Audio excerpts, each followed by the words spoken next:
Tes tes tes. Durung gedhe yen durung wani cilik, durung unggul yen durung wani asor, durung menang yen durung wani kalah. Halo teman-teman semua, ketemu lagi dengan saya Bung Anes Prabu di program acara Soan persembahan dari Asmaralaya TV kerjasama dengan anesprabu.com dan Asmaralaya Art Production. Oke teman-teman semua, jangan lupa sebelumnya teman-teman semua jangan lupa ya subscribe channel ini, kemudian di like video-videonya, di komen. Dalam komen itu teman-teman boleh usul kepada kami pembicara siapa yang kita soani, boleh. Kemudian jangan lupa juga di share ya ke grup-grup WA, ke grup-grup Facebook dan lain sebagainya. Teman-teman semua jangan lupa kita juga menerima endorse atau sponsor dari apapun. Ini pesan dari Pak Produser saya karena belum ada dukungan ya Pak. Nomor ada di deskripsi WA teman-teman semua, silahkan langsung chatting ke beliaunya. Oke ya teman-teman semua, nanti bisa pasang di ini topi, nah kita kasih produk Anda, atau di belakang dipasangi banner, boleh teman-teman semua. Oke, WA saja ya. Oke teman-teman semua, pada kesempatan kali ini luar biasa, kita akan sowan ke salah satu seniman kita. Seniman perupa, visual artis. Kemudian kalau dalam dunia film, beliau itu adalah art director yang kondang di dunia perfilman Indonesia, bahkan dunia. Dulu pernah mendapatkan penghargaan sebagai art director terbaik pada film apa ya, lupa, Daun di Atas Bantal kalau tidak salah, tahun 1998an lah kalau tidak salah info gitu ya Pak Produser. Siapakah beliau? Wah, ini seniman Yogyakarta yang top, menginisiator beberapa agenda di Yogyakarta. Nanti kita akan bicara panjang lebar dengan beliau. Pindah kamera Pak Produser, beliau adalah Pak Ong Hariwahyu. Halo Pak Ong Hariwahyu. Halo. Sehat Pak Ong? Sehat lah, harus sehat lah. Sehat dan waras penting. Sehat tok ning ra waras engko piye. Oke, berarti sehat jasmani dan rohani, saudara-saudara sekalian. Pak Ong, terima kasih nggih saderengipun. Wah, saya sama produser saya diperbolehkan sowan di dalemipun Pak Ong. Makasih Pak Ong ya. Jadi kita sami-sami. Ini ada program namanya Sowan Pak Ong. Nanti kita mencoba mendokumentasikan tokoh-tokoh, orang-orang yang memiliki dedikasi, memiliki sumbangsih terhadap hidup ini. Jadi salah satunya adalah jagat kesenian, jagat kebudayaan. Ini Pak Ong dalam pemetaan kita perlu kita sowani dan perlu kita ngangsu kawerui keilmuannya, wawasan hidupnya dan lain sebagainya Pak Ong. Jadi nanti kita akan panjang lebar ngobrolin soal Yogyakarta ini Pak Ong nih. Karena kita banyak ada request dari beberapa teman ya, coba nek Pak Ong ngomongin tentang beberapa agenda Jogja, Pak Ong ya terlibat jadi inisiator FKY, inisiator Pasar Kangen Jogja dan beberapa agenda lain. Terlibat juga di dalamnya. Terus kemudian kalau secara kekaryaan Pak Ong ini art director yang cukup yang kondang di peta anak muda.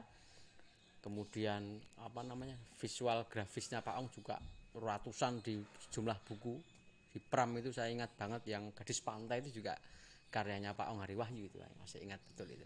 Gitu Pak Ong, tapi sebelumnya Pak Ong ini perlu sepertinya kita membahas dulu deh proses kreatifnya Pak Ong sebelum mencapai pada titik ini. Itu dulu pripun Pak Ong proses kreatifnya, ya boleh dari segi sekolahnya atau berkomunitas atau bergelut bersama siapa gitu, ceritakan dengan santai Pak Ong. Ya itu harus banyak dolan, jadi jangan sampai kurang piknik gitu.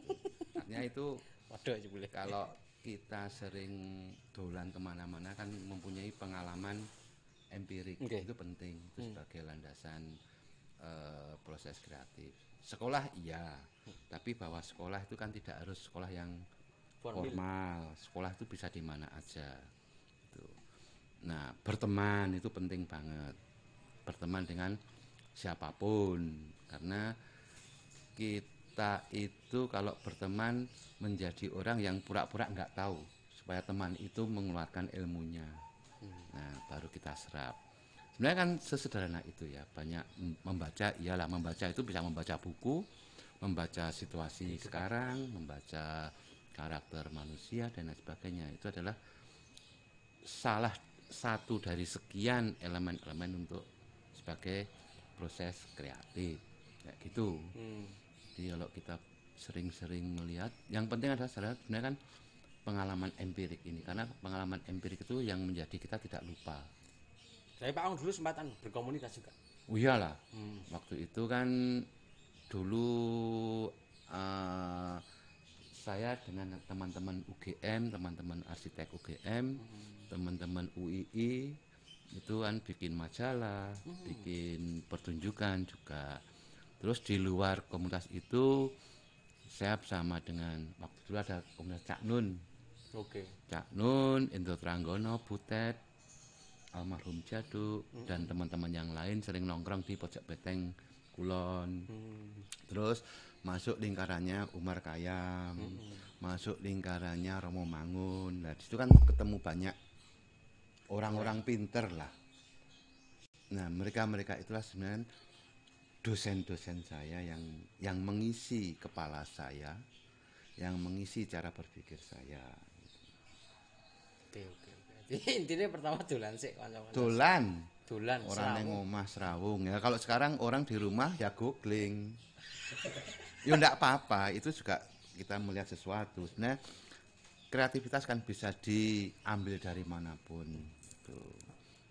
Cuma tinggal nanti outputnya apa, untuk siapa, untuk apa gitu. Itu yang saya pikir yang paling penting kalau kita membuat sesuatu, terus pertanyaannya itu untuk apa, untuk siapa, mengapa. Nah ini kan harus dijawab semuanya.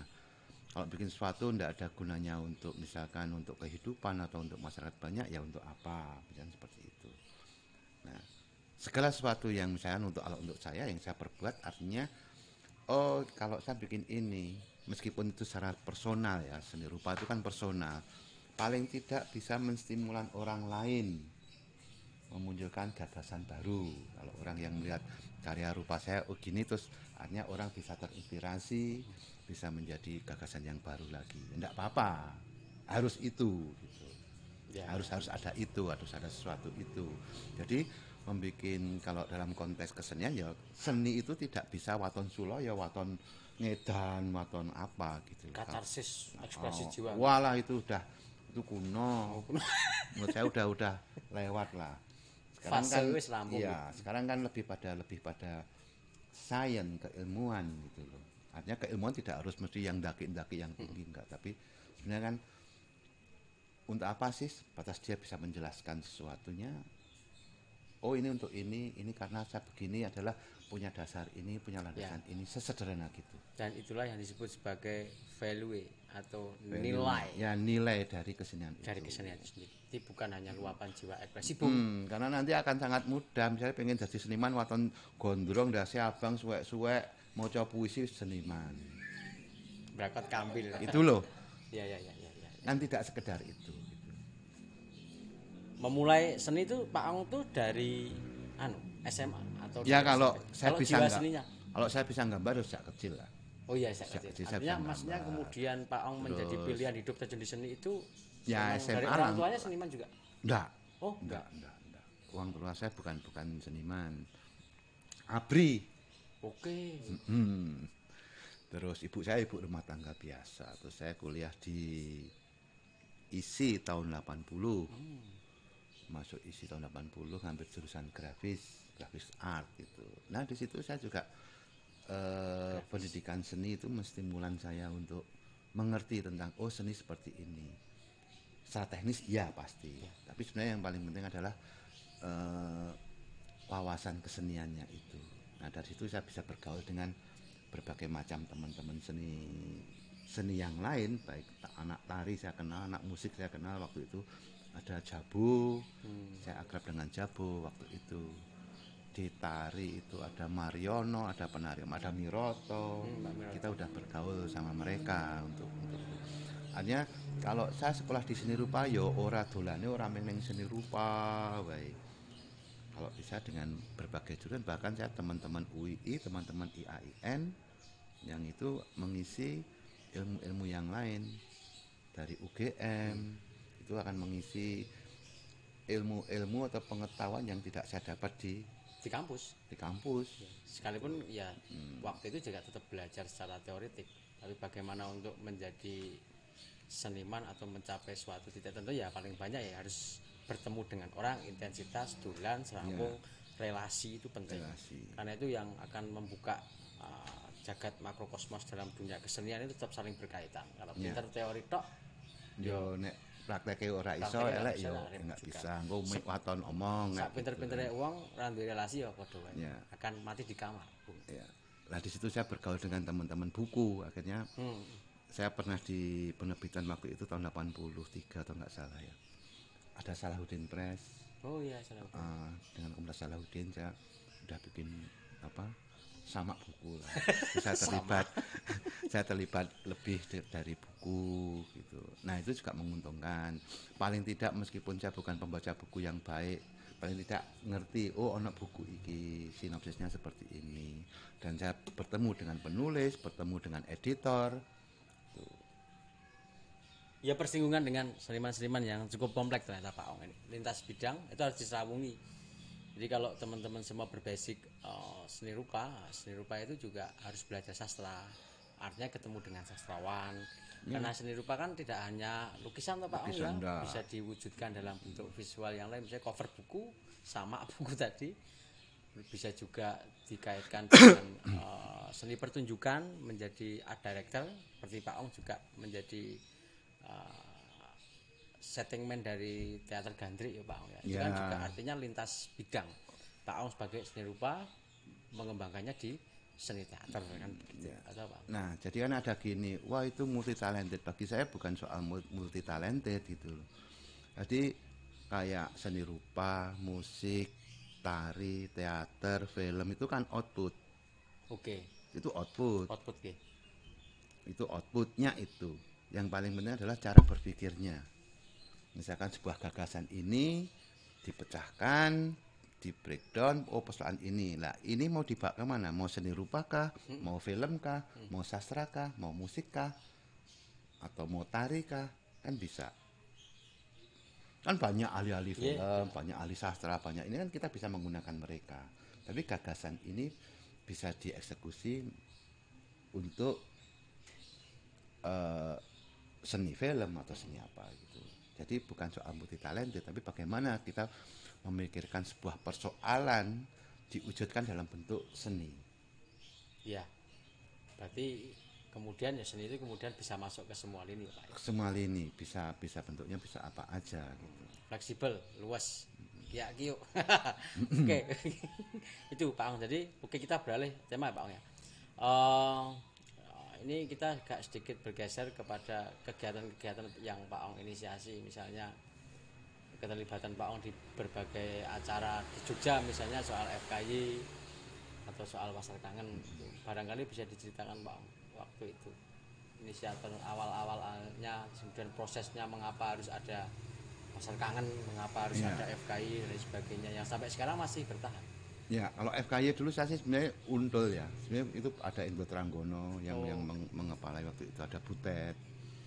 Ada siapa itu? Dulu direktur TB Pak Rob Mujiono, setelah itu Makna almarhum Kinayono. Waktu itu sebenarnya yang lebih peran besarnya adalah ya teman saya Indro dan Butet dan saya cuma Untul bagian apa gitu. Tapi saya tahu persis prosesnya bagaimana FKY itu lahir. Tapi itu yang berhak saya kira teman-teman itu yang. Nah kalau pasar kangen itu dulu memang awalnya dari beberapa seniman perupa. Jadi TBY salah satunya adalah saya untuk itu. Dan sejak tahun 2008 ya? Itu gini, awalnya habis gempa. Gempa terus ada itu loh public healing untuk penyembuhan pemulihan itu. Terus kita bikin ada pertunjukan dulu. Nah dari pertunjukan itu terus wah ini kalau pertunjukan kalau tidak ada yang jual, ada yang jualan kan nggak rame. Biasanya harus ada yang jualan. Kayak itu loh, wayang main di mana pasti ono glodok, ono jual apa kayak gitu kan. Kan jadi artinya sebuah satu bidang seni misalkanlah pertunjukan itu bisa diakses oleh bidang seni yang lain. Bidang kebudayaan yang lain, kebudayaan kuliner, kebudayaan kecil-kecil yang lain gitu. Nah awalnya dulu ada seni pertunjukan, lantas kita bikin pasar kecil-kecilan waktu itu 7 atau 10 pedagang waktu waktu itu, terus berkembang akhirnya sampai seperti sekarang lah ya. Nah, visinya adalah bagaimana sebenarnya sejak dulu saya udah memikirkan bagaimana ketahanan pangan. Ketahanan pangan tidak sekedar menanam, tapi bagaimana kuliner tradisi ini tetap hidup. Misalnya kalau getuk, cemplon dan lain sebagainya ini tetap hidup, bisa diakses oleh publik. Agar tidak hilang, karena sekarang udah banyak kuliner dari luar yang menyerang. Franchise di kita yang serba agak barat-baratan lah. Misalkan black coffee itu 15.000, 20.000, tapi kopi hitam 5.000. Nah, bagaimana kopi hitam itu juga bisa menjadi 15.000. Betul. Atau es teh itu sekarang 3.000 atau berapa, kayak Thai tea 10. Nah, kayak gitu-gitu loh. Es teh biasanya jadi 10.000 juga. Ya, artinya kan bagaimana masyarakat mengolah es teh yang tidak sekedar teh dikasih es, tapi bagaimana diolah. Nah, di sini ada kreativitas produksi. Ya, kreativitas produksi.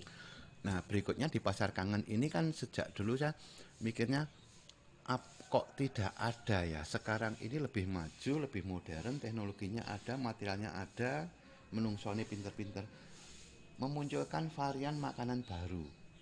Misalnya gini, zaman dulu kok bisa ada ampiang toh, cuma gula ada kacang, jenenge ampiang. Terus ada jenenge lemper. Kok sekarang orang tidak bikin sesuatu, membuat nama varian baru. Sebenarnya itu menarik Pak ya. Sengko 10 tahun kas jadi kebudayaan. Iya, menjadi kebudayaan dan artinya berarti oleh ya Pak yang gawe ngono. Boleh, dan ini harus. Itu loh, harus. Jenenge dhewe oleh Pak. Boleh. Namanya aja boleh, ada tolpit, mosok ora ono liyane. Nah, gitu. Nah, di kita itu adanya cuma turunan dari varian. Misalnya bakmi, nanti ada mie letek, mie apa. Ini bukan varian baru. Ini turunan dari bakmi. Terus nanti ada es rujak. Ini kan turunan dari rujak. Ini. Tapi kok ndak ada yang punya kreativitas. Ampiang itu sederhana banget loh itu. Gula Jawa dikei kacang. Selesai. Tapi namanya ampiang. Kan gila itu loh. Orang dulu bisa nyiptakan apem. Ki piye gitu loh. Nah, berarti ini termasuk kode loh untuk teman-teman besok kalau mengusulkan suatu produk yang akan ditawarkan ke mana? Ke Pasar Kangen, manajemen Pasar Kangen. Teman-teman bisa berkreativitas membuat eksperimen baru soal kuliner. Boleh itu Pak ya? Boleh. Itu sebenarnya jadi kuncinya loh. Jangan takut. Ora payu. Jangan takut salah. Wong ruangnya ada, ruangnya ya di Pasar Kangen. Itu kan sebenarnya kan ruang kreativitas dan produktivitas. Yang utamakan itu, jangan lihat ekonominya. Nah, banyak orang lihat ekonominya mergo laris. Saya bukan itu. Itu efek aja ya Pak. Itu efek. Nek pangananmu enak, resik, ya mesti payu kan gitu kan. Jadi itu efek. Jadi sama sekali bukan melihat sisi ekonominya, tapi kreativitas dan produktivitas. Nah, sebenarnya kan Pasar Kangen adalah ruang pemberdayaan, bukan ruang ekonomi. Nah, ini banyak orang salah melihatnya dari segi ekonominya tok. Bagi saya selesai lah itu ekonomi ini. Wong penontonnya banyak, beli pasti. Tapi kreativitas produktivitasnya mana? Dan itu membekas di penonton ya Pak? Iya. Membekas di penonton maksudnya secara gampang tuh, misalnya saya ngajak tetangga saya ke sana ada es goreng. Biar kan tahu es goreng karena namanya Pasar Kangen ya. Sehingga seperti menziarahi zaman. Nah, memang Pasar Kangen tidak akan meninggalkan kuliner-kuliner lama kita yang dulu. Itu sengaja namanya Pasar Kangen. Ya. Kuliner-kuliner lama itu dilahirkan lagi ya. Tapi kreativitasnya lagi ini loh. Kok mbiyen iso to ana arum manis. Cenil gula kok iso to ana cenil wong bahane ya murah to. Tepung kanji tapioka diapain dadi cenil. Kok sekarang bahan banyak, teknologi maju, orangnya juga pinter-pinter, kok ndak muncul? Satu varian makanan yang baru gitu loh. Di luar sebuah produksi, di luar Pasar Kangen juga nggak ada ya Pak? Nggak ada. Orang yang berkreatif Nggak ada. di situ. Makanya kan kalau kita ngomong Jogja, Provinsi Jogja ya ruang kreatif produktivitas untuk kuliner ya di Pasar Kangen ini karena itu bebas. Bebas ya tentunya etika tetap hari hanya bebas kreativitas toh. Apa toh, bikin apa toh gitu loh. Dan itu Indonesia Pak atau hanya Jogja? Kalau kita ngomong Indonesia ya saya nyebutnya Pasar Kangen Jogja itu ya nasional akhirnya. Karena ya onone meneh Yojo. Berarti boleh ya? Boleh, enggak apa-apa. Kalau eksplorasi ke kuliner di luar Jogja ini. Justru gini, juga banyak orang yang sedikit salah. Wah, ini itu bukan Jogja. Jogja itu nanti nek Jogja munculnya yang gudeg, manggar, kuwi-kuwi wae. Tapi orang Jogja tidak pernah makan es palu butung. Wah, itu kan dari Sulawesi. Nah, justru sebenarnya Pasar Kangen itu adalah wadah untuk kuliner-kuliner Nusantara supaya orang Jogja iki ora kurang piknik. Ya. Medan pertemuan, Bung. Medan pertemuan ini. Pernah makan sei sapi atau sei apa dari daerah Indonesia Timur, makan makanan Papua. Nah, sebenarnya yang saya inginkan itu, tapi ada birokrasi yang salah. Ya makanan Jogja itu harus dimunculkan. Ya. Nek AED mangan gudeg wis biasa. Oke. Dan gudeg yang ada di Pasar Kangen ya duduk gudeg sing mitos tenan nih. Waton keluarga itu bisa bikin gudeg, bukan gudeg yang memang enak bener gitu. Yang memang enak bener kan dia udah ada punya outlet gitu loh. Mosok ketemune ming mie ledak, mie Jawa. Nah, mbok ketemulah makanan-makanan dari Aceh, dari mana supaya orang Jogja ini lidahnya itu ndak kurang piknik. Jadi teman-teman mahasiswa ini bisa merespon loh. Bisa. Misalnya teman-teman Jogja ini kan banyak asrama. Banyak asrama itu. Asrama itu kan pasti punya divisi ekonomi dan kreatif atau divisi apalah gitu ya. Nah, saya pikir teman-teman asrama bisa loh itu bisa mengusulkan dilipat. di Sangat mungkin dan itu kami harapkan. Oke. Jadi teman-teman asrama, teman-teman mahasiswa itu pertemuan. harus terlibat. Karena dia berada di Jogja. Dia harus ikut membesarkan nama Jogja.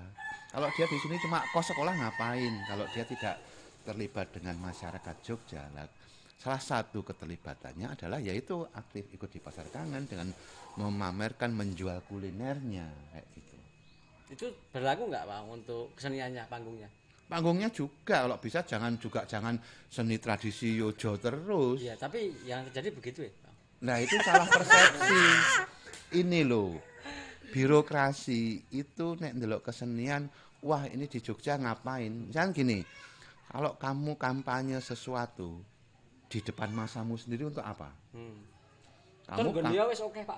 Lho, kan kamu kampanye sesuatu juga harus di musuhmu supaya musuhmu ikut kamu. Oke. Ya, logikanya begitu ya. Iya no. Misalnya kampanye partai A, ruangnya nenggone wong-wong A, ngapain? Kalau bisa masuk di ruang B. Nah, seperti Jogja. Nggawe pertunjukan seni tradisi Jogja ini iyalah, tapi bisa di sistem prosentase. Tapi persentase, Pak. Bagaimana kesenian di luar itu? Jogja ki minine Indonesia ya. Itu kan banyak. Mbok itu juga ditampilkan. Supaya kita mata kita, batin kita itu seni ne wong Ambon ki ngono kuwi ya. Jadi kita nggak perlu ke Ambon. Cukup di Jogja. Kita nggak perlu ke Lampung untuk ngelihat ini. Kita nggak perlu ke Aceh untuk ngelihat didong dan lain sebagainya. Itu loh. Nah, birokrat iki ndeloke jadilan, ketoprak, terus dagelan mata. Lah, kuwi iki kita nggak usah ada pasar kan, nggak usah ada seni tradisi, kita udah nonton. Iya. Tuh teman-teman semua. Nah, jadi ini harus lain. Begitu, ya. Makanya misalnya kalau itu hubungannya dengan dana is, supaya dana istimewa ini bisa diserap banyak. Ya. Tidak sekedar orang Jogja, tapi uang dana is itu menghidupkan Jogja. Nah, menghidupkan Jogja itu yang seperti apa? Isinya Jogja itu apa aja gitu. Makanya itu kan saya buka lebar Pasar Kangen itu. Sistemnya itu kan sebenarnya Pak, pengajuan terbuka waktu itu. Pengajuan terbuka. Termasuk pengisi acara seninya juga terbuka ya. Nah, itu sebenarnya kan itu kan urusannya Taman Budaya ya, yang saya sulit masuk di situ lah. Jadi, bagi saya ini aneh ini. Nek wong Yojo disuguhi wayang kulit wis ora ana Pasar Kangen ki yo ndelok wayang kulit gitu loh. Iya. Tapi kok tidak ada wayang kreasi yang baru anak muda banyak ini. Misalkan ya ada yang kekinian ya, ada teater bonekanya Ria Peppermoon. Ada wayang bonekanya Pardiman atau kalau nggak satu Bagong Subarjo atau siapa gitu loh. Nah alasannya adalah oh ini kita menghidupkan seni-seni tradisi yang di kampung-kampung. Iya bagus. Tapi apakah tidak bisa di-create dengan yang baru, sesuatu yang baru? Nanti kalau dia selalu pakemnya ngeten kok pakemnya gini, alah sing gawe pakem itu siapa? Nanti akan gitu terus mbok ngantek pitung turunan akan begitu, maka kesenian tidak berkembang, kebudayaan tidak berkembang. Sementara kesenian itu harus berkembang.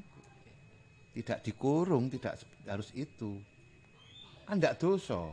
Termasuk para pelakunya ya Pak. Para pelakunya juga jangan itu aja, tapi bagaimana para pelaku ini menularkan ilmunya ke orang lain supaya diselip. Jadi para pelaku yang utama ini harus ikhlas untuk disalip oleh anak didiknya Ya, supaya sulit Pak itu kan soal job Pak. Nah ini persoalannya kan mindsetnya adalah selalu mindset ekonomi. Ekonomi itu iya, nggak munafik. Semua orang itu butuh uang, butuh ekonomi. Persoalannya adalah keikhlasan. Jadi Ini yang sulit. Wedi diselip popularitasnya, wedi diselip atas kemampuannya. Yo ndak boleh. Jadi guru itu harus harus ikhlas. Muridnya luwih pinter, muridnya luwih sugih. Nah, kalau muridnya selalu luwih goblok, luwih iki ya engko murid iki dadi guru goblokne ka sanco goblok entek. Peradabannya hilang. Nah, itu terjadi sekarang. Seperti contoh kuliner. Orang dulu berarti cerdas-cerdas, pinter-pinter. Bisa bikin bikang, bisa bikin lemper, bisa bikin ampiang. Kok sekarang nggak bisa? Nah, persoalannya adalah apakah si guru ini tidak mau mengajari, apakah situasi sosial politiknya yang memungkinkan untuk masyarakat ini menjadi malas atau menjadi tidak produktif. Nah, di situ kompleks persoalannya. Nah, saya pikir ruang yang saya terlibat dengan Pasar Kangen ini silahkan siapa saja.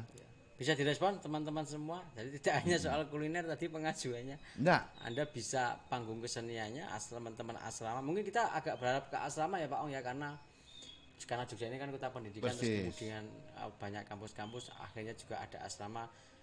Medan pertemuan kesenian itu yang anak muda ini potensinya kemudian di asrama saya lebih konsentrasinya sebenarnya lebih ke anak muda. Yang utama adalah anak muda yang dari daerah-daerah itu. Bisa dibayangkan ruang itu misalkan mereka pakai baju tradisionalnya dengan jualan. Wih keren loh. Terus mereka nonton itu juga pakai baju tradisional kan. Kemarin belum terjadi tapi Pak ya. Beberapa sih. Pernah beberapa, tapi itu pun gagal karena mungkin. Tapi konsepnya Pak maunya seperti itu. Maunya seperti itu. Maunya seperti itu. Tapi itu karena pertemuan kita selalu pendek waktu itu usulnya dadaan. Sebenarnya jauh tahun dulu saya udah memikirkan itu, tapi nampaknya kayaknya iki duit dhewe ya dienggo dhewe lah, itu enggak boleh. Padahal bisa. Harusnya asas ya itu Pak. Harusnya bisa untuk orang lain supaya. Tapi kan jadikan asas. Jadi ngene lho nek kuwi iso terjadi. Waduh ya sugih banget dan indah. Persaudaraan akan terjadi. Berarti nanti kalau anak-anak daerah itu pulang ke sana, walah Jogja itu loh. Itu kan nyetrum kemana-mana. Jadi Jogja brandingnya menjadi baik itu loh. Jadi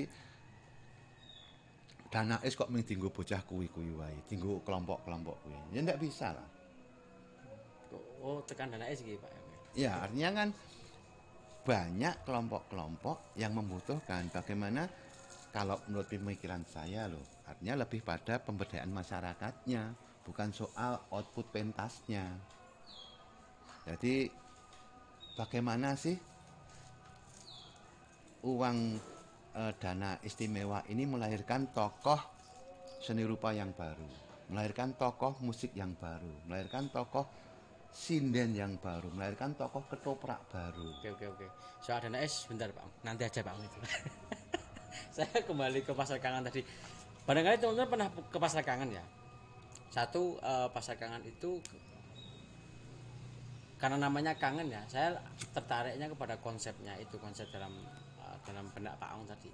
Salah satunya adalah konsep visual tampilannya itu tidak boleh ada plastik atau menggunakan sesuatu yang sifatnya bersahabat dengan alam lah dalam kita sebut seperti itu. Terus kemudian tapi juga tidak menutup kemungkinan untuk membuat tidak terkesan deso banget atau sangat tradisional, artinya juga fashionable, marketable secara anak muda. Itu memang sengaja dibikin seperti itu atau? Ya, jadi gini ya, setiap bikin event atau acara gitu ya, apa yang ada di benak saya itu harus bisa mendidik manusia itu. Nah, pendidikannya ada apa aja gitu. Pertama, kebetulan ini outdoor di Pasar Kangen itu tentunya orang harus patuh terhadap lingkungan. Oke, jadi membuang sampah pada tempatnya, terus meminimalisir sampah-sampah yang tidak bisa terurai, misalkan kayak plastik, styrofoam dan lain sebagainya. Kalau waktu itu saya melarang untuk plastik masih sulit, tapi styrofoam udah mulai berhasil. Kalau ada yang styrofoam ya tak usir, tak tutup. Tapi maunya Pak Ong tetap nggak ada plastik ya? Maunya itu, tapi nampaknya itu sulit. Ya sekarang aja nyari daun pisang sulitnya setengah mati. Sebenarnya itu kan kita banyak ya. Banyak sebenarnya Pak. Banyak. Ini cuma soal malas aja kan kayak gitu ya. Dan bukan berarti wah itu zaman dulu zaman kuno. Bukan. Bukan soal zaman kuno zaman dulu, bukan, tapi ini soal lingkungan. Nah, sekarang sudah secara modern, secara kekinian itu kan sudah ada pack dalam bentuk kertas. Paper pack, gelas kertas kayak gitu. Itu menarik. Bagi saya ini loh perkembangannya gitu loh.